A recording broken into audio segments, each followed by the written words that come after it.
আমরা মামে চলে আসলাম আজকে মালয়েশিয়ার খুবই সুন্দর একটা জায়গা বাটু কেভে।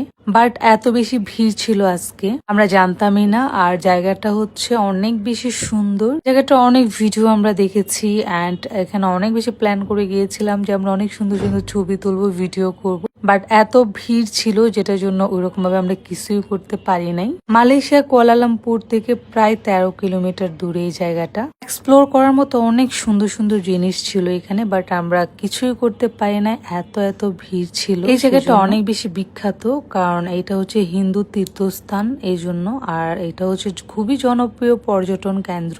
এখানে দেখার মতো অনেক কিছু আছে আর এই জায়গাটা আসলে অনেক বেশি সুন্দর। এখানে হচ্ছে 400 মিলিয়ন বছরের পুরনো চুনা পাথরের গুহাও আছে, যেটা আসলে আমি দেখতে পারি না। বললাম না এত ভিড় ছিল আর এত সিরিয়াল ছিল, সেজন্য এখানে যাওয়া হয়নি। আমার প্ল্যান ছিল সিঁড়িতে ওঠার জন্য, বাট আমি সিঁড়িতে উঠতে পারিনি। বাট আজকে আমার মনে হয়েছে যে আমি তামিলনাড়ুতে চলে আসছি। বাট আজকে আমার মনে হয়েছিল যে আমি ইন্ডিয়ার তামিল শহরে চলে আসছি, তামিলনাড়ুতে। বিকজ আজকে যে প্রোগ্রামটা ছিল এইটা হচ্ছে হিন্দু তামিলদের একটা প্রোগ্রাম, মানে তামিল হিন্দু উৎসব, যেটা নাকি প্রতি বছরে খুব বড় আকারে করা হয়। আর এই উৎসবটার নাম হচ্ছে থাই। বছরে একবারই তাদের এই প্রোগ্রামটা হয়, সেই জন্য এত ভিড়। আর এখানে অনেক সুন্দর সুন্দর কবুতর ছিল, মানে এই জায়গাটা এত সুন্দর, এত ভালো লাগতেছিল। কবুতর গুলো অনেক শান্তশিষ্ট, ওদেরকে খাবার দিতে হয়, দিলেই হচ্ছে ওরা সুন্দর করে খাবার খাচ্ছে। সোনালী কালারের এই মূর্তিটার উচ্চতা হচ্ছে 140 ফুট। ভাবা যায় 140 ফুট উচ্চতার এই মূর্তিটা।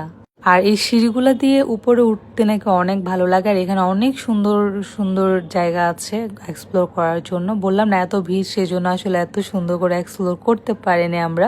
পাশাপাশি হচ্ছে অনেক বেশি গরম ছিল। জায়গাটার নাম হচ্ছে সেলাঙ্গর, এটা হচ্ছে কুয়ালালামপুরে, মালয়েশিয়া কুয়ালালামপুরেই বাটুকে।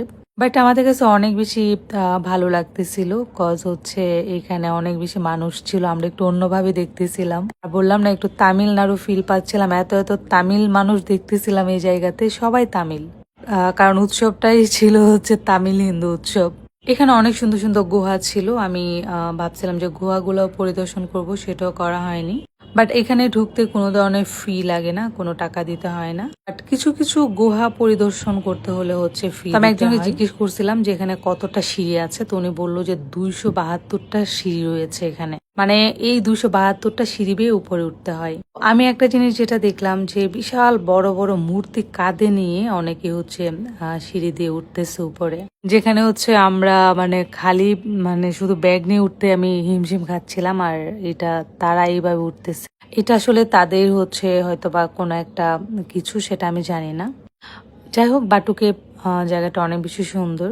বললাম না আমাদের অনেক বেশি ভালো লাগতেছিল, কারণ মনে হচ্ছিল কোনো একটা প্রোগ্রামে চলে আসছে, একটা উৎসব মুখর পরিবেশ। তো আমরা হচ্ছে এখন বের হয়ে যাচ্ছি। তো রাস্তায় আমরা যেটা দেখতে পেলাম যে অনেক ধরনের খাবার নিয়ে বসে আছে, মানে সবাই সবাইকে খাবার ফ্রিতে দিচ্ছে, বা কোনো কোনো প্রতিষ্ঠান তাদের অর্গানাইজেশন থেকে আমাদেরকে এত এত খাবার দিচ্ছে, মানে সবাই মানে হাতে হাতে খাবার দিচ্ছিল। আমরা এখানে দাঁড়িয়ে হচ্ছে ট্যাক্সির জন্য ওয়েট করতেছিলাম। আর শরবত একদম সবাইকে ফ্রিতে দিচ্ছিল, যে আমি একটু একটু দেখাচ্ছি।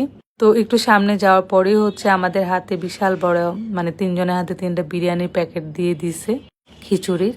সো এই যে এই খাবারগুলাও হচ্ছে ফ্রিতে দিচ্ছিল, তার একটাই কারণ হয়তো বা কোনো প্রতিষ্ঠান থেকে আর কি। সো যাই হোক, আমরা হচ্ছে গরমের মধ্যে এই লেবু শরবতটা খেয়ে এত বেশি ভালো লাগতেছিল, মানে পুরা মনে হচ্ছিল মাথা হাত পা সব ঠান্ডা হয়ে গেছে। তো এই যে এই খাবারটা আমাদেরকে ফ্রিতে দিয়েছে, সবাইকে দিচ্ছিল, আর খাবারের স্মেলটা এত বেশি মজার ছিল।